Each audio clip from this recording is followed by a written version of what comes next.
दोस्तों आप अगर ज़रा-ज़रा सी बात पर जल्दी एग्रेसिव हो जाते हो, गुस्सा करने लगते हैं, आप बिना सोचे-समझे क्विक रिएक्शन लेने लगते हैं, दूसरों को तपाक से जवाब देने लगते हैं, पछतावा आपके अंदर है, बदले की भावना आपके अंदर है, ईर्ष्या आपके अंदर है, लालच आपके अंदर है और ज़रा-सी कुछ अपॉर्च्युनिटीज़ देख के आपको फोमो आता है कि कहीं मुझसे मिस ना हो जाए और क्विक अपना डिसीजन ले लेते हैं।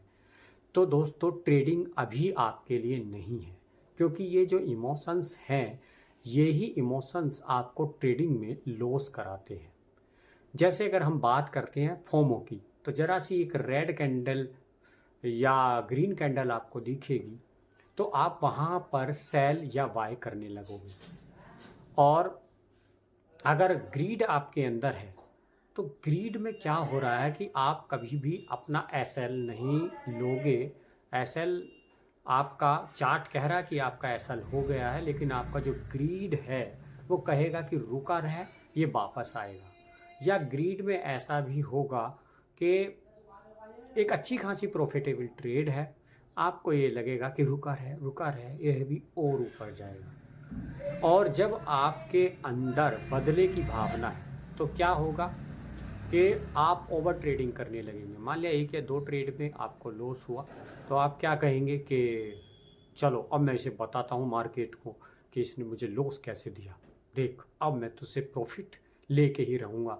और इस चक्कर में जो इंस्टीट्यूशनल ट्रेडर हैं वो आपकी साइकोलॉजी को समझ जाते हैं कि ये बंदा ओवर ट्रेडिंग कर रहा है, और फिर वो आपका बार-बार एसएल हिट करवाते रहेंगे।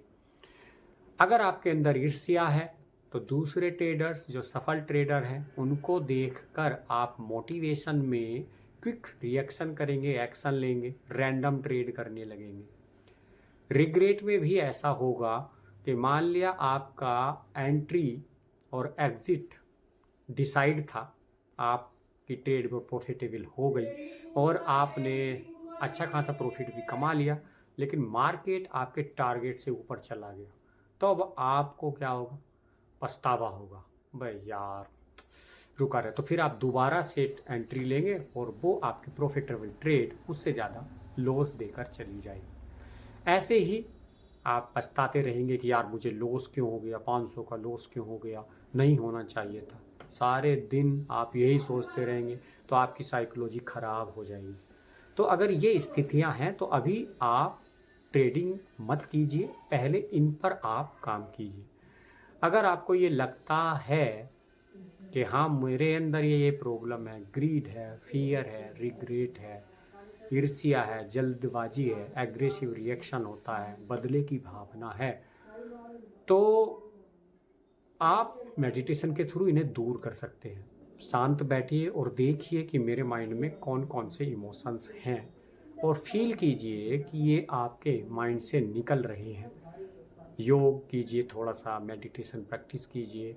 और जब भी डेली लाइफ में आपको लगे कि मुझे गुस्सा आ रहा है, फोमो हो रहा है, रिग्रेट, हेटर्ड या ऐसी और इमोशंस आ रहे हैं, बदले की भावना आ रहे हैं, तो अपने आप को होल्ड कीजिए कि नहीं, ये एक इमोशंस है, ये मैं नहीं हूँ, इनका रिजल्ट हमेशा उल्टा आता है।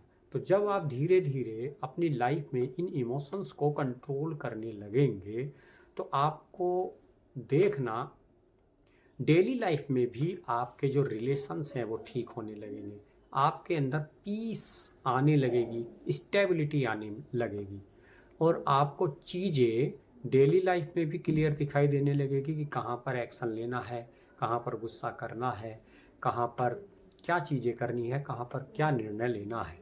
ऐसा नहीं कि गुस्सा या ये सारी चीज़ें खराब होती हैं, लेकिन इनका एक टाइम होता है कि कहाँ पर क्या करना चाहिए।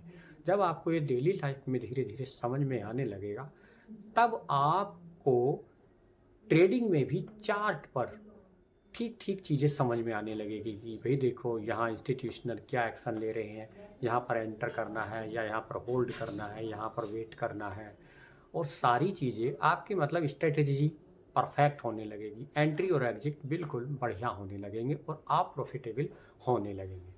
तो पहले आप अपनी भावनाओं को, जो इमोशंस हैं, उन्हें पहचानना चालू कीजिए। कि कौन कौन सी भावनाएं, कौन कौन से इमोशंस मेरे अंदर एक्टिव हैं।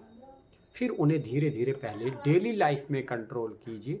तब तक आप सिर्फ चार्ट को एनालाइज करते रहें, पेपर ट्रेडिंग करते रहें, या आजकल बहुत सारे सॉफ्टवेयर ऐसे हैं बिना पैसे के आपको ट्रेडिंग कराते हैं जस्ट आपकी प्रैक्टिस के लिए। तो जब आपको साल 6 महीने डेली लाइफ में उन इमोशंस पे कंट्रोल होने लगे, आपको फील होने लगेगा, शांति का लेवल आपका बढ़ने लगेगा, तो तब आप ट्रेडिंग में आए। डायरेक्ट वो इंट्राडे ना करें। मैंने पिछली वीडियो में बताया है कि ये एक प्रोसेस है, प्रोग्रेशन है, इसको फॉलो ही करना पड़ेगा। पहले हायर टाइम फ्रेम को आप एनालाइज करना सीखें, 1 डे, वीकली, मंथली, फिर छोटे पे आ जाएं, आवरली, 1 डे और वीकली, और फिर 15 मिनट आवरली और 1 डे पे आ जाएं। इसमें 2-3-4 साल लगाइए। इससे आपको मार्केट की लैंग्वेज, स्ट्रक्चर, बाकी सब कुछ समझ में आने लगेगा कि मार्केट किस तरह से बिहेव करता है। फिर कहीं जाके 3-4 साल में आप थोड़ा मार्केट की स्ट्रक्चर समझेंगे, कभी प्रॉफिट होगा, कभी लॉस होगा, आपको इमोशंस का गेम समझ में आने लगेगा। डेली लाइफ में भी आपके रिश्ते सुधरने लगेंगे, आपकी लाइफ बेहतर होने लगेगी, पीस, शांति का लेवल बढ़ेगा, और ट्रेडिंग में तो आप ऑटोमेटिकली फिर परफेक्ट हो ही जाएंगे। तो 2 चीज़ें हैं, पहले जो मल्टीपल टाइम फ्रेम एनालिसिस है उसको फोकस करना चाहिए, पेपर करना चालू कीजिए, उसमें थोड़ा परफेक्ट बनिए। धीरे धीरे फिर इंट्राडे पे आइए।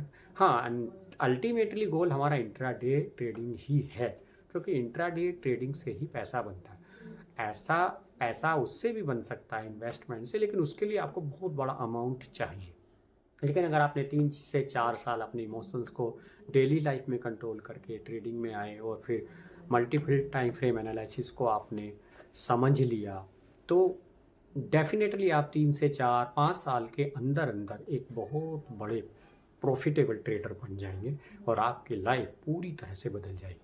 तो दोस्तों, अगर ये वीडियो आपको ज़रा सी भी हेल्पफुल लगी हो तो इसे एक लाइक दे दें, और अगर शेयर करना चाहें कुछ और लोग जो प्रॉफिटेबल होना चाह रहे हैं, जो दिक्कत फील कर रहे हैं ट्रेडिंग में, तो उनको ये ज़रूर शेयर करें, उन्हें ज़रूर फ़ायदा मिलेगा। और हाँ दोस्तों, सब्सक्राइब करना ना भूलें ताकि मुझे मोटिवेशन मिले और इस तरह की और बेहतरीन वीडियो आपको लेके आऊँ। ये मैंने किसी किताब से पढ़ के आपको वीडियो नहीं दी है, मैंने अपने एक्सपीरियंस से आपको बताया।